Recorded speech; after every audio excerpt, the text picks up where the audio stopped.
Responsável por levar a proteína brasileira para mais de 100 países, esta é uma das maiores exportadoras de carne da América do Sul e referência global em qualidade e sustentabilidade no agronegócio.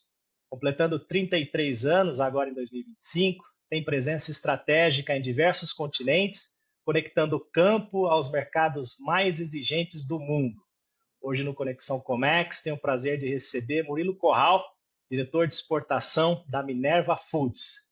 Vilão, seja muito bem-vindo ao nosso podcast.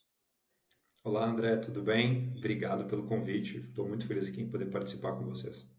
Legal. Eu queria começar aqui explorando um pouco sua jornada profissional. Você tem uma trajetória na própria Minerva muito sólida, liderando a área de exportação para a América Latina. Quais foram os marcos mais significativos da tua carreira? Como esses momentos contribuíram para o seu desenvolvimento de liderança, Murilo? Bom, André, eu acho que começa quando eu decidi que eu queria trabalhar com exportação, né? E foi no período que eu estudava para vestibular, onde, como muitas pessoas, assim, você não sabe o que você quer fazer da vida e tudo mais. E a única coisa que eu gostava era de falar inglês, de fazer aula de inglês. E aí eu conversava com meus pais, meus amigos, até que surgiu o ponto de por que você não tenta trabalhar com exportação? Eu falei, interessante. Eu sempre tive vontade de conhecer o mundo, de conhecer outras culturas, de desbravar mesmo, né? Então, com base nisso, eu comecei a procurar onde fazer ah, uma faculdade de comércio exterior. Na época, eu sou gaúcho, né? Então, no Rio Grande do Sul, a faculdade boa que existia era em São Leopoldo e era diurna, não conseguiria cursar. Aí eu voltei e fiz um plano de carreira com meus pais, né? Eu falei, olha, eu vou me formar aqui. Na verdade, eu queria ter feito uma faculdade pública, acabei não conseguindo. Você falou, vou me formar, vou fazer uma pós em comércio exterior, vou fazer um intercâmbio para me preparar, né? Então, fiz esse plano e, obviamente, que o plano deu errado. Claro. Aí, acabei voltando para a cidade onde morava com meus pais, em Bagé, e entrei na faculdade local para administração de empresas. E sempre com aquela vontade de trabalhar com exportação, né? Nunca abandonei meu inglês. E no decorrer da faculdade eu conheci um professor de contabilidade que era contador no frigorífico local. E aí fiquei muito amigo dele, me aproximei dele e tudo mais, e ele, com o passar do tempo, me indicou para uma posição no frigorífico, né? Bom, eu entrei no frigorífico em 2006, o frigorífico chama Pampiano Alimentos. Entrei como assistente de exportação. Na época foi assim, a realização de um sonho, porque eu sabia que eu queria muito, eu tinha muita vontade de crescer na área, né? E passado alguns meses, essa empresa é vendida, perdão, ela é vendida para o grupo Marfrig. E aí que eu vejo o potencial da exportação, porque o Marfrig era uma empresa muito maior, com uma capacidade de acesso diferente do Pampeano. O Pampeano era uma empresa local, né? E aí começa a minha jornada, né?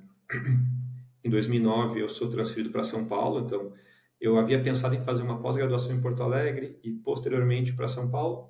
Pulei esse processo, caí direto de São Paulo, de Bagé para São Paulo e nunca mais olhei para trás. Acho que os principais pontos assim na minha carreira foi nunca ter medo do desconhecido, né? Acho que eu tive vários momentos onde soube ler o ambiente ao meu redor, né? Soube ler as coisas que estavam acontecendo, o que estava acontecendo no mercado, que movimentos eu deveria fazer, pensando sempre no crescimento de carreira.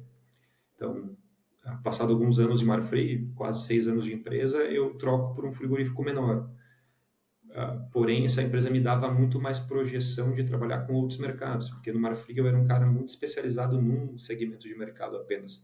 E eu queria ter uma visão mais ampla, né? Porque eu não queria ser trader o resto da minha vida, eu queria trabalhar com todos os mercados de exportação. E o frigorífico Frialto me deu essa projeção, me deu essa possibilidade de me desenvolver, de conhecer outras formas de trabalho, de conhecer outras culturas, de conhecer outros clientes, outras formas de negociar, porque a forma com que o europeu negocia é diferente da que o asiático negocia, que é diferente da forma com que o americano negocia. E eu consegui, depois do construir alto, ter uma experiência muito produtiva no México, fiquei quase 2 anos lá, e isso me deu também assim uma visão de mundo muito grande, porque eu sempre tive vontade de morar fora, né? Então, ter ido para o México, ter me exposto a outra cultura, ter me exposto a novas realidades, né? Novos desafios, né? Novos desafios, exato. Foi muito interessante. E aí, depois, quando eu volto para o Brasil, aí sim eu volto já um profissional muito mais maduro, melhor Uhum. formado, com mais experiência, com uma cesta de conhecimentos muito particular, né? Porque o formato de produção da carne bovina no México, na América do Norte, perdão, é diferente da América do Sul. Então, eu adicionei um conhecimento a mais, né? Mercados que a América do Sul não Uhum. exportava até então, eu tive a possibilidade de trabalhar quando estava no México. Uhum. E isso, dentro do Minerva, me abriu muitas portas, né? Eu volto para o Minerva, fico no Minerva Brasil até 2018, né? E aí, em 2018, eu vou ser transferido para o Minerva Estados Unidos, e era o primeiro ano da administração Trump, se não me engano, e meu visto foi negado, meu visto de trabalho. Puxa.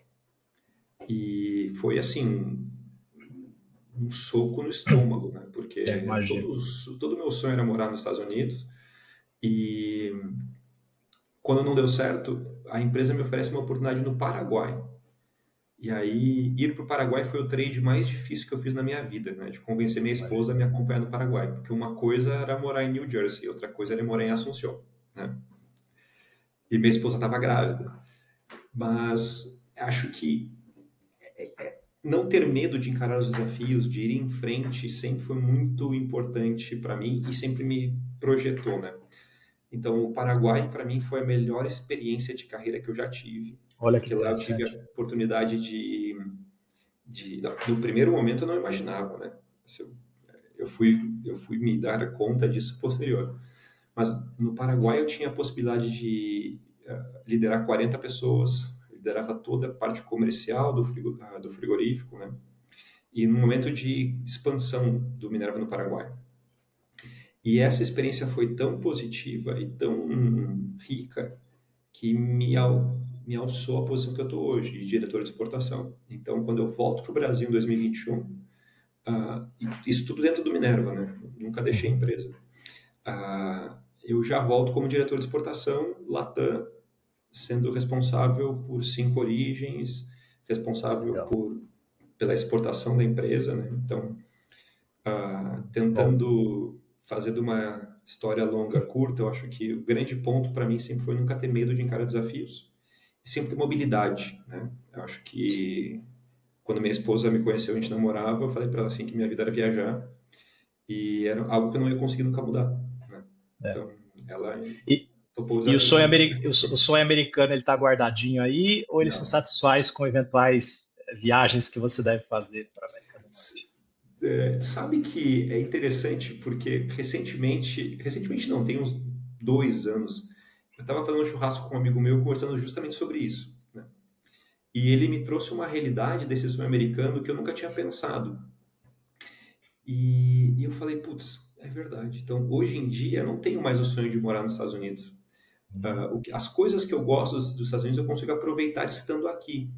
E eu Claro. acho que, de uma certa forma, a gente tem uma vida melhor na América do Sul, sabe?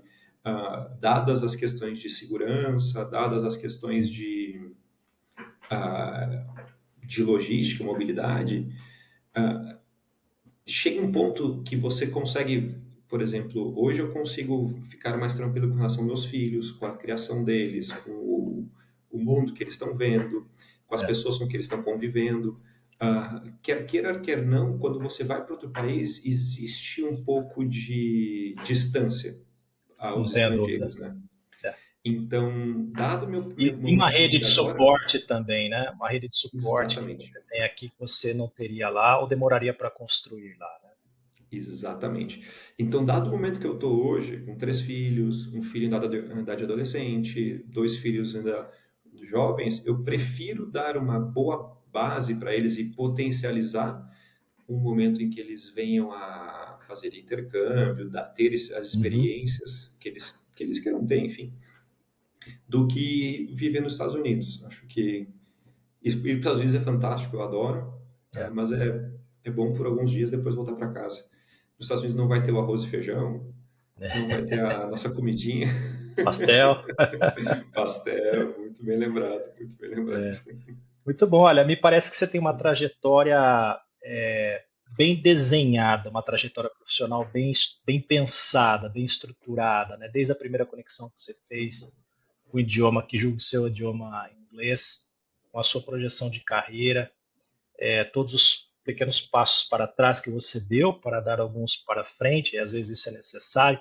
Eu quero explorar um pouco mais disso, mas no final, que a gente tem Perfeito. uma comunidade de comércio exterior chamada Comexpos.com.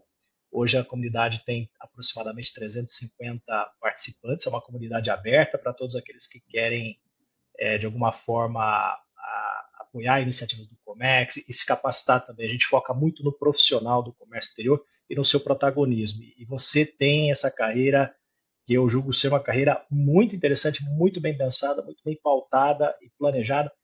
Eu queria explorar isso um pouco no final, porque nós estamos numa sessão específica para os participantes da PulseCon e Perfeito. seguramente eles vão adorar essa experiência, entender um pouquinho como um profissional, como você, um líder, como você traçou os seus objetivos e foi conquistando cada um deles. Mas eu queria saber um pouco mais da Minerva, Claro, de quem eu claro. sempre falo, pô, tem empresas que a gente não dispensa comentários, né? Minerva Foods é um dele, entrevistei a Oscar da Brinquedos Estrela, Embraer, mas é super legal entender de quem está do lado de dentro da companhia, que possa compartilhar algumas curiosidades e, obviamente, o negócio de forma geral, no seu âmbito de atuação. Se você puder compartilhar um pouquinho com a gente, seria incrível. Claro. Olha, André, eu tive uma conexão com Minerva no primeiro dia que foi surreal. Quando entro na empresa em 2016, eu tenho um momento que eu tive que ser muito humilde, porque eu vi que a empresa conversava num idioma que não era o meu, né? Era muito mais, estava além daquela experiência que eu achei que eu já tinha adquirido. Era uma empresa que tinha que tem, na verdade, né, um DNA muito voltado para a exportação. É uma empresa que olha o mercado de forma muito diferente. Então, o nosso CEO, o Fernando Queiroz, ele é ex-Cargill, ele é uma pessoa assim com uma energia e com uma capacidade de leitura e visão incrível, assim. Coisas que ele falou em 2016 quando eu entrei, que eu falei assim, será? Né? Não faz muito sentido. Anos depois elas aconteceram e eu falei assim, Isso é cara, incrível. ele sabia o que ele estava falando, né? É uma pessoa que não tem medo de encarar desafios, né? De pôr a empresa assim sempre para frente, buscando desenvolvimento, né? O CEO da empresa, o Luiz Ricardo Luz, também é um cara assim que é incrível, assim, a cabeça dele, a forma com que ele pensa, o nível de detalhe que ele consegue te dar de operação é surreal, né? O CCO também, o Frederico Queiroz, é uma pessoa que tem me ajudado de forma incrível assim, na empresa, na parte de gestão, de indicadores, de visão macro de negócio, né? E o Minerva, assim, eu falo que é uma empresa bem diferente por todas as outras que eu já havia passado, né? É uma empresa que valoriza muito a parte comercial, né? Por ser uma empresa voltada para exportação, né? É uma empresa que busca sempre fazer uma gestão de risco, né? De dar voz para as pessoas, né? De escutar, de procurar entender por que a sua visão é essa, né? E não é uma outra. Assim, não é uma empresa que tenta impor a opinião de A ou B, é uma empresa que tenta sempre entender o porquê das coisas, né? Eu acho que tudo isso faz com que a empresa esteja onde está hoje, né? Uma empresa muito bem posicionada, uma empresa que é referência no mercado de exportação, uma empresa que é referência de exportação da carne bovina mundial, é líder na exportação de carne bovina no mundo, né? E não é à toa que a empresa chega nesse patamar, nessa situação. Né?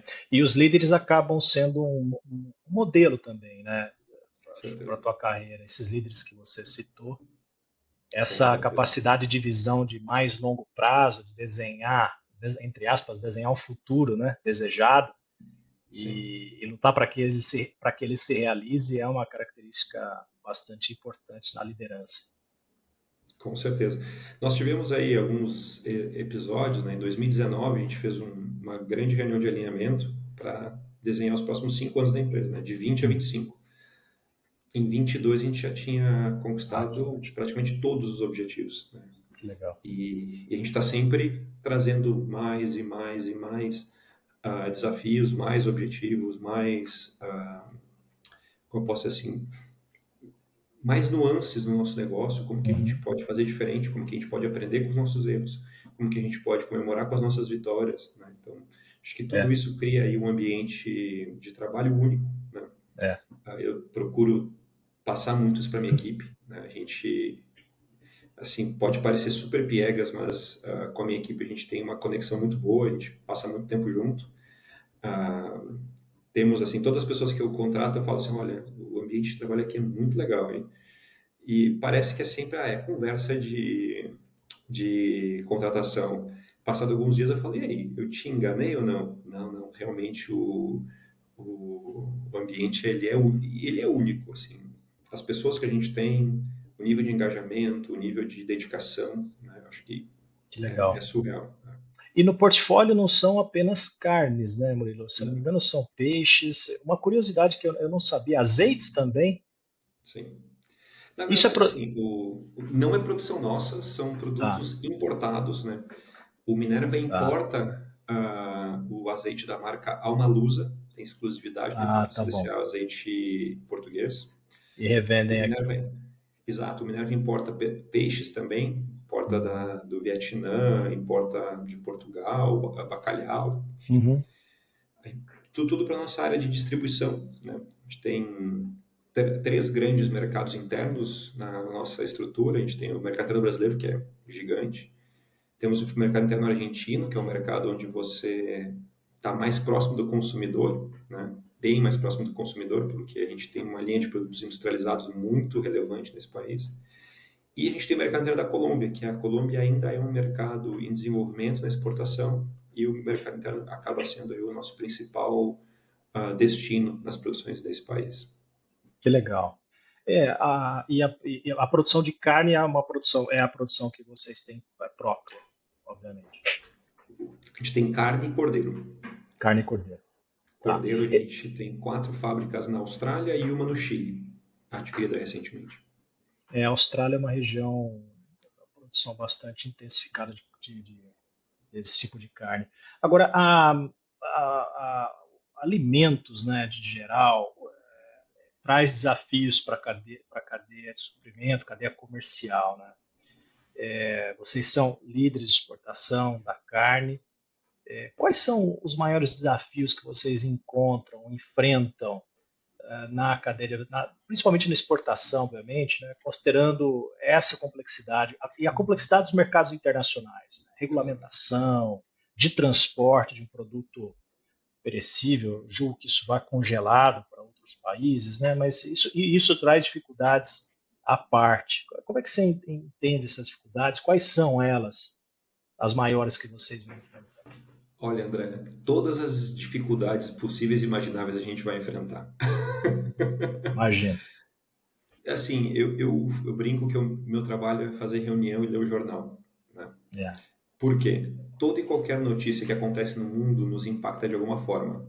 Então, por exemplo, para falar de algo recente, os Houthis, ah, os ataques que os Houthis têm feito no mar têm nos impactado. Por quê? Porque as nossas cargas têm feito um transit time maior, porque algumas cargas que a gente exporta resfriado têm chegado com um tempo de vida mais curto no mercado. Elas vão resfriadas.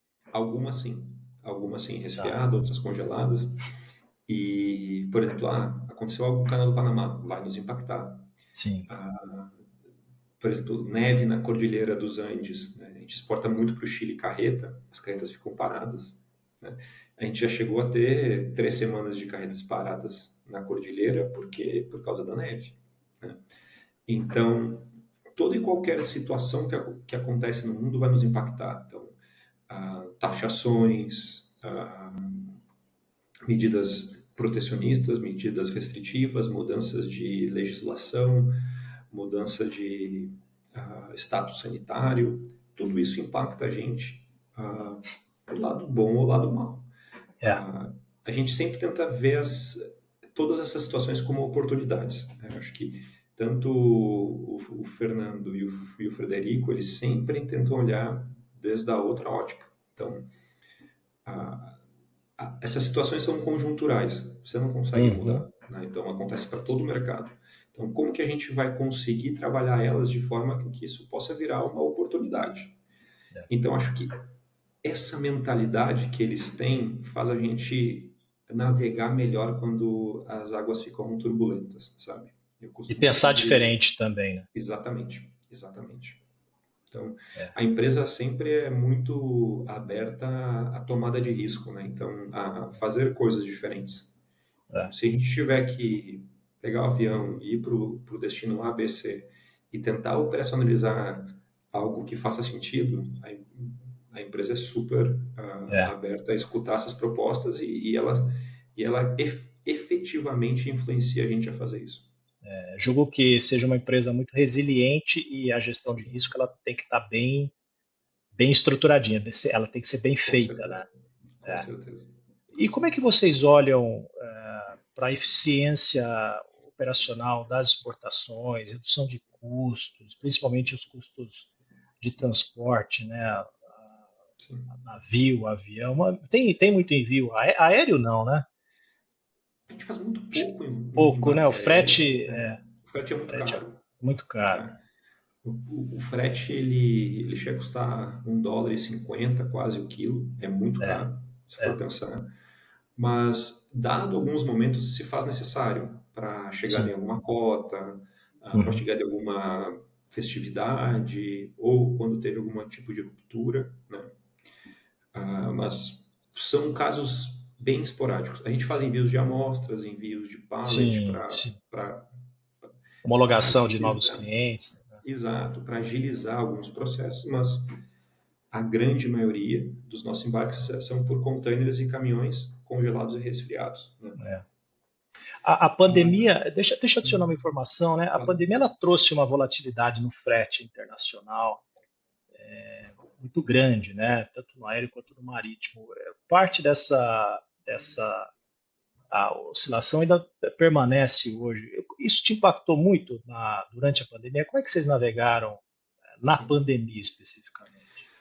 Olha, a gente tem uma política muito, muito consistente, muito interessante da questão dos bids, né? Então, a nossa área de Uhum, logística e de suprimentos ela trabalha com contratação de fretes anuais com os principais armadores. tá. Obviamente que você, dependendo da conjuntura do mercado, você trabalha com parte contratada e parte spot, né? Como qualquer Pode. gestão de risco. Uhum, Mas a gente sempre teve muitos bons parceiros, né? Então, durante a pandemia, houveram momentos em que a gente teve que sentar e rediscutir os valores porque mudou a conjuntura dos armadores, assim como a gente também teve que fazer isso quando houveram momentos onde também já mudou muito as questões de frete, né? Então, acho que uma das coisas que a gente fala muito no nosso negócio é que cada centavo conta, dado a escala de produção que a gente produz. Então, todas as medidas que a gente puder fazer para diminuir gastos, para diminuir desperdícios, mais do que nada, fazem muito sentido. Então, na parte da logística, o valor do frete ele acaba não sendo tão relevante no nosso negócio. Por quê? Porque o frete vamos dizer, ele vai flutuar entre 15 a 40 centavos de dólar por quilo, certo? O nosso produto ele é vendido acima de $5 o quilo na média, né? Então ele não chega nesse 10% do valor. Porém, o nível de serviço ele é muito importante. Então, dependendo do mercado, dependendo do negócio, dependendo do canal, é preferível que você tenha um frete mais caro, mas um serviço mais rápido, porque isso vai te permitir acessar mercados que algumas pessoas talvez não vão conseguir. time to market, é. Exatamente. Então, nem sempre olhar só custo vai ser importante. Obviamente que ele é importante, né? Então, uma grande parte do nosso negócio a gente tem que trabalhar sempre da forma mais eficiente possível, sempre trazendo o nível de serviço para os nossos clientes, né? É. Quanto em termos de toneladas, se você puder falar, são exportados por vocês anualmente? Uma métrica que você tenha na cabeça que impressione, porque deve ser muita coisa. Sim, anualmente eu não vou ter porque recentemente a gente terminou o M&A das operações de 13 fábricas novas, tá? Mas eu vou te falar que a nossa expectativa é de estar exportando de 80 a 100 mil toneladas por mês Puxa, puxa. daqui para frente. A gente ainda está num ramp-up dessas operações, mas a gente tem feito uma exportação média de 60 a 80 mil toneladas hoje, a gente deve ir para quase 100 mil. Murilo, fazendas de produção, de criação de gados para corte, são fazendas homologadas de Sim. potenciais parceiros aqui. Isso até entra numa. Tem uma pergunta aqui que não era essa, com esse viés, mas eu acho que serve também para dois viés. Eu conversei recentemente com o vice-presidente de materiais e logísticas da Embraer, o Alexandro Campos. Né? E para a Embraer operar globalmente, eles têm uma operação incrível. E na alçada dele está também o processo de sustentação, suporte da operação. Então, se um avião da Embraer quebra, é a equipe dele que dá esse primeiro atendimento. E eles têm um SLA muito agressivo de correção, de conserto. E, obviamente, isso varia de cliente para cliente, mas com o Exército, por exemplo, com, com exércitos do mundo afora aí que eles têm como clientes, não pode parar a operação do cara, né? Então, Claro. independentemente da hora e do local, ele tem que ir lá e consertar a aeronave. E ele tem uma malha de parceiros muito forte para poder sustentar uma operação como essa. Trazendo aqui um paralelo para o nosso negócio aqui, para o agrobusiness, né? Para o negócio de vocês. Eu tenho uma curiosidade na produção disso. Não deve ser uma produção 100% própria, você deve ter Não, parceiros não. homologados Sim, para sim. cultivo do gado, né? Isso está em âmbito nacional? Vocês têm produções regionalizadas? E uma outra pergunta sobre parceiros. Essa malha de parceiros global, considerando o volume que vocês têm para exportação, você falou de alguns parceiros logísticos, né?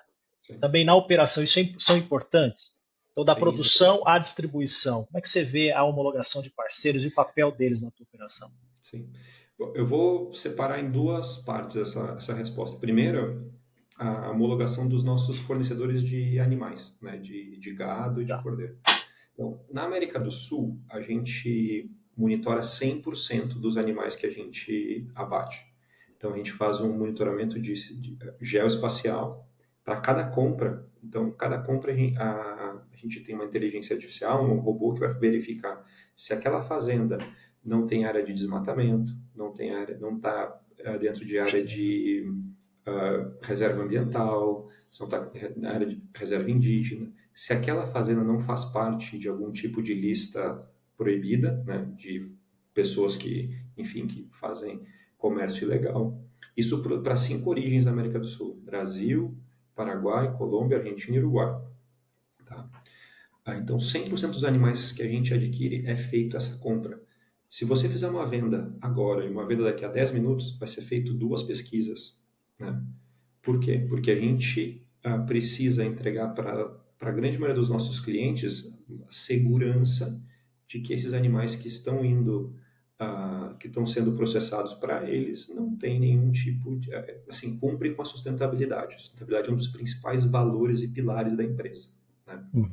Então, do ponto de vista de produção, a gente tem um sistema extremamente robusto que garante a procedência dos animais da onde a gente está comprando, processando e enviando. É.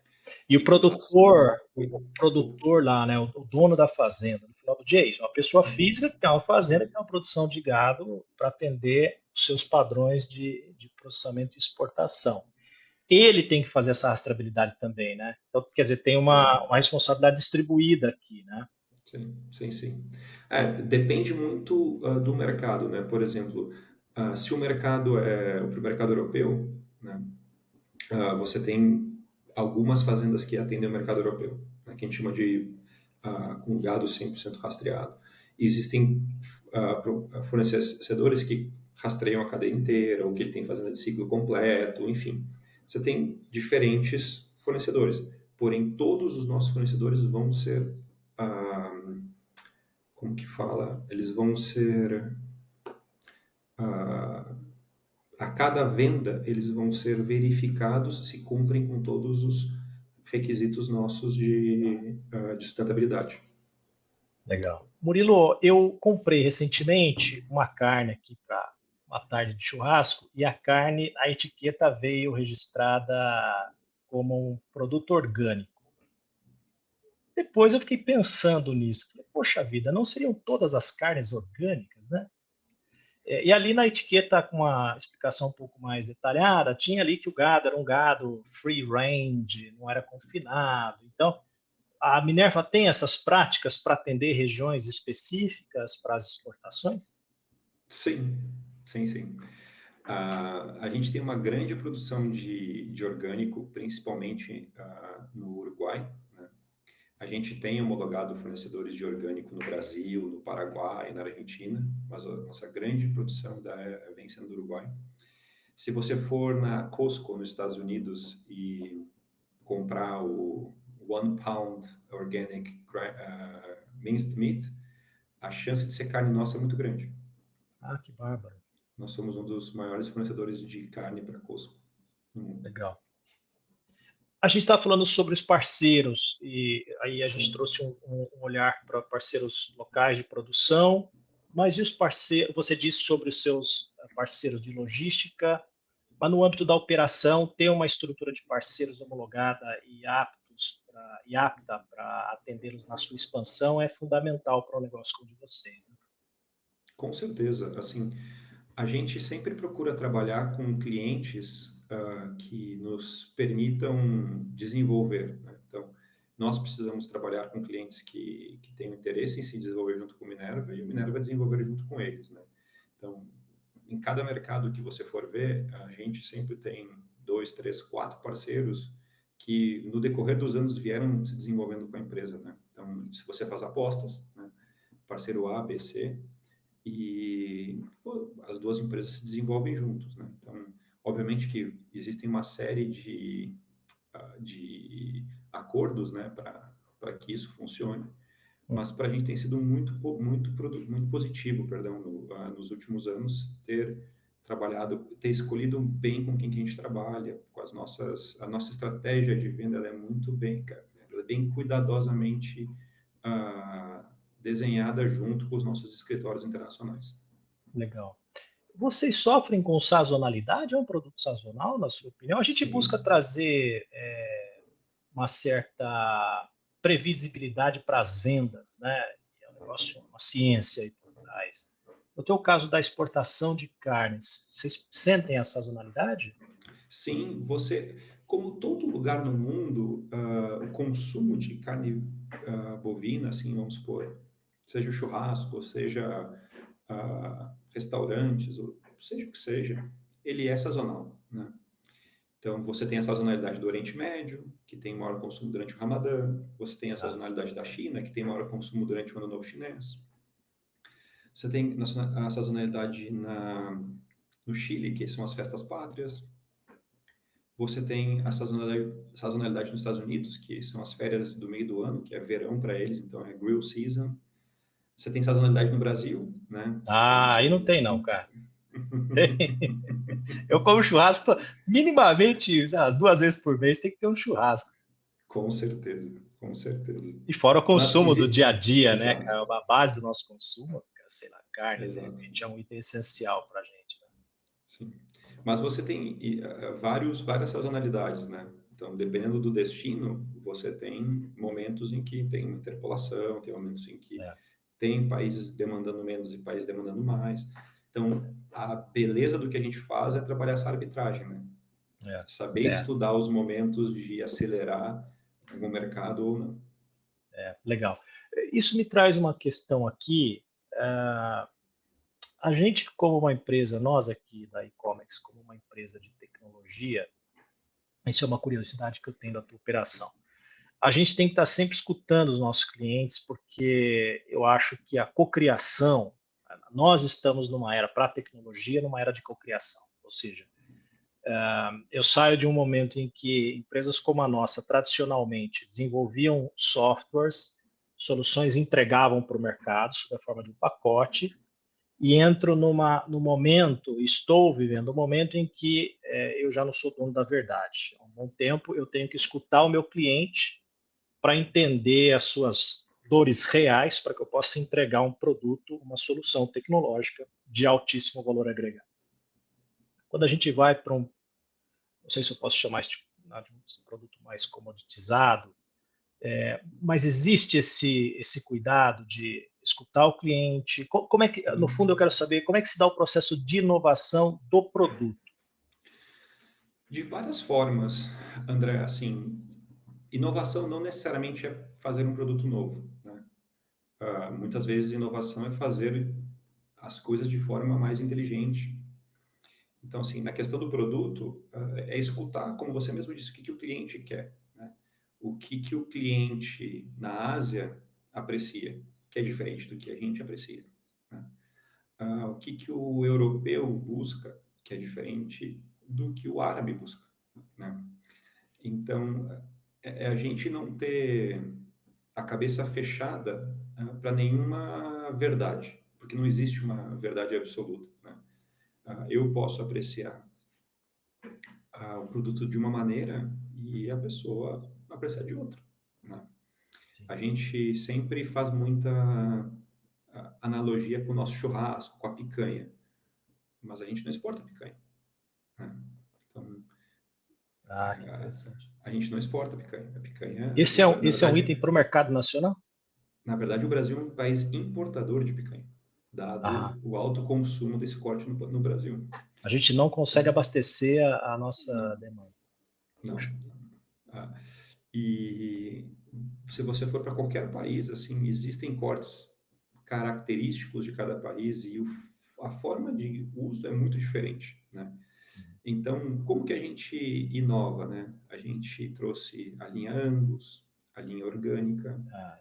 o gado de pasto, o gado jovem. A gente tem uma linha que é carbono zero, que a gente faz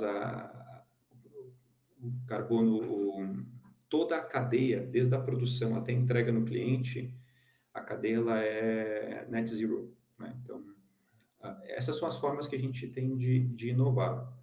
E aí outras formas também, na logística, nas produções, utilizando inteligência artificial dentro das nossas indústrias, né?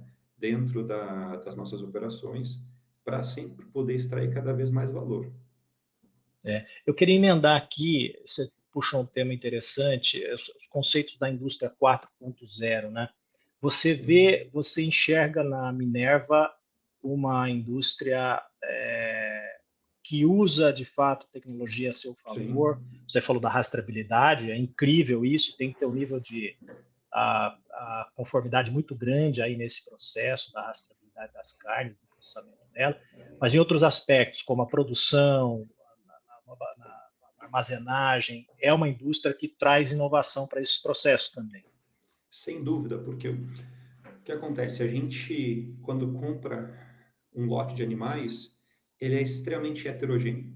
Dificilmente todos os animais vão ter a mesma conformação, seja muscular, seja acabamento de gordura, enfim, seja marmoreio. Então, se você não usar tecnologia para extrair mais valor disso, você tende a deixar muita oportunidade, né? E como eu disse anteriormente, cada centavo do nosso negócio conta muito dinheiro, né? É. Ele representa muito dada a escala que a gente produz. Então, a gente precisa utilizar a tecnologia, né? A gente precisa sempre estar vendo formas de melhorar nosso aproveitamento dentro das nossas operações, né? Seja na operação de abate, desossa, carregamento, logística, produção, enfim, inclusive comercial. Mas a gente sempre tem que estar atento aos sinais que a tecnologia ou dos insights que a tecnologia pode trazer para a gente, né? Porque no final do dia não é ela que toma a decisão sozinha, Sem dúvida. ela te traz um input, Ela né? apoia. Você decide o que você vai fazer com essa informação. É, que legal. Você falou um pouco sobre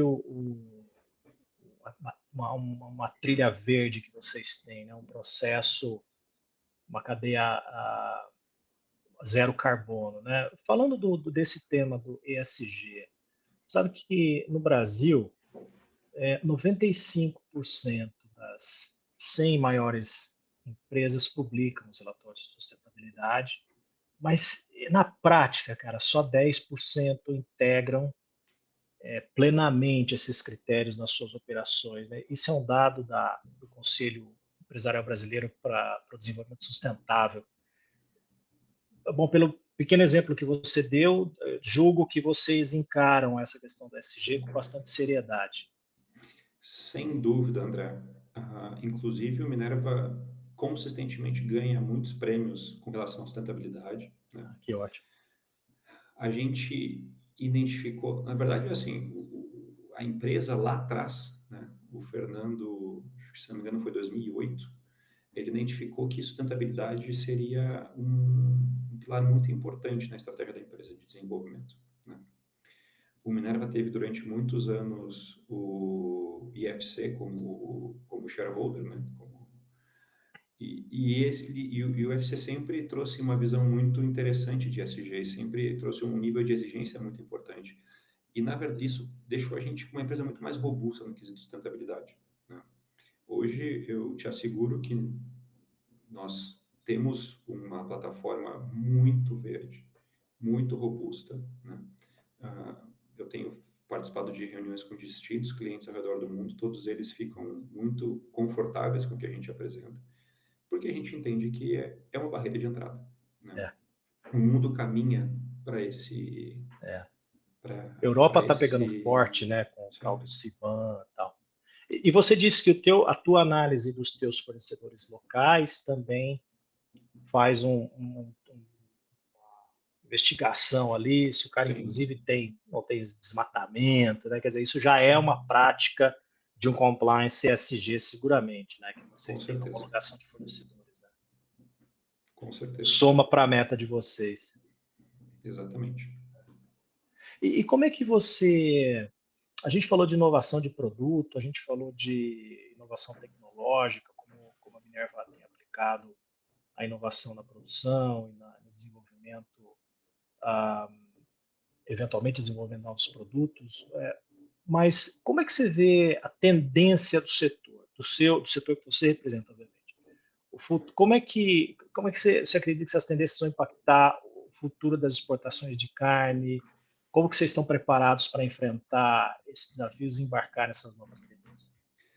Olha, André, a gente tem uma estrutura muito interessante de negócio, né? A empresa tem 17 escritórios internacionais para estar cada vez mais próximo do cliente final. Eu não converso diretamente com o cliente final porque nem sempre eu estou na gôndola do supermercado. Então, ter um escritório, ter alguém local, estando mais próximo da rede de supermercado, mais próximo dos principais distribuidores, nos traz sempre uma vantagem, né? Por quê? É diferente eu conversar com um chinês do que ter um chinês conversando com um chinês. Yeah. É muito diferente de eu estar conversando com um libanês e de ter um libanês conversando com um libanês. Porque ele entende a cultura, ele entende a idiosincrásia do negócio, né? Ele entende a nuance, né, o porquê das coisas. Yeah. Então, acho isso é uma vantagem muito interessante. Não diria uma vantagem, mas isso é uma característica muito interessante da empresa, porque desde o início ela investiu muito em ter diferentes escritórios. Tá? Do jeito que eu vejo o nosso negócio, André, a gente tem visto que a América do Sul vai seguir sendo o maior fornecedor de carne do mundo, né? Porque a gente vai seguir sendo competitivo. Se você pegar o planeta e fizer um corte no Equador, né? Então, a produção no norte do planeta ela é a grão e no sul do planeta ela é a pasto. Tá? Yeah. A produção a pasto ela é muito mais competitiva, né? Então, e o rebanho aqui, por mais que a gente talvez tenha nos próximos anos uma leve diminuição por causa do ciclo pecuário, que é algo normal, Uhum. a gente, ano passado, no Brasil, bateu recorde de abate. É. E esse ano, que, entre aspas, vai ter uma diminuição no abate, ele vai ser o segundo maior abate da história. Então, a produção na América do Sul vai seguir sendo muito pujante. A América do Sul nunca teve tantos mercados ao seu dispor, né? A gente chega aos principais mercados do mundo, eu te diria que nós, como Minerva, cobrimos o mundo inteiro. De alguma origem, a gente cobre o mundo inteiro. E essas são as formas que eu acho que a gente deve ver o futuro, assim. Você deve ter cada vez mais demanda e menos oferta, né? E Principalmente na produção do hemisfério norte, você vê a produção nos Estados Unidos diminuindo, na Europa diminuindo, na China diminuindo, enquanto que na América do Sul vem subindo. Então, a eu vejo produção a pasto, ela demanda espaço, né, Murilo? demanda espaço. E o Brasil é um dos maiores países do mundo e Sem tem dúvida. espaço para criar, né? Por isso Sem que é uma dúvida. potência no negócio. Não, e o CCO, o Frederico, ele sempre traz uma visão que é muito interessante, assim. O produtor brasileiro, ele reage, né? O produtor latino, né? Não vamos dizer que é o brasileiro. O produtor latino, ele reage a estímulo, mas ele reage de uma forma muito rápida. Então, quanto mais a gente estimula o produtor, mais ele responde e se desenvolve. Exato. A produção na América do Sul tem uma elasticidade muito grande ainda, tem um potencial de crescimento muito grande.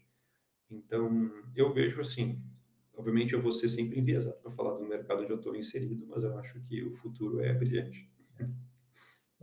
Cara, muito bom. Muito obrigado pelo papo, foi sensacional.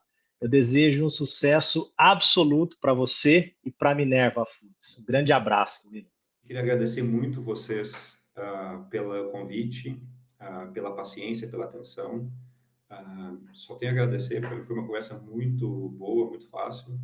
Sempre que vocês quiserem, podem contar comigo. Tá? Eu estou sempre à disposição. Se quiserem me adicionar, seguir meus contatos, enfim, eu vou ficar muito Faremos feliz. isso, com certeza. A gente gosta de Quero estar fazer junto parte dos da bons. comunidade, hein? Quero fazer parte da Você comunidade. vai receber um convite exclusivo. Perfeito. Perfeito. Grande abraço, até Obrigado. logo. Até mais. Tchau, tchau.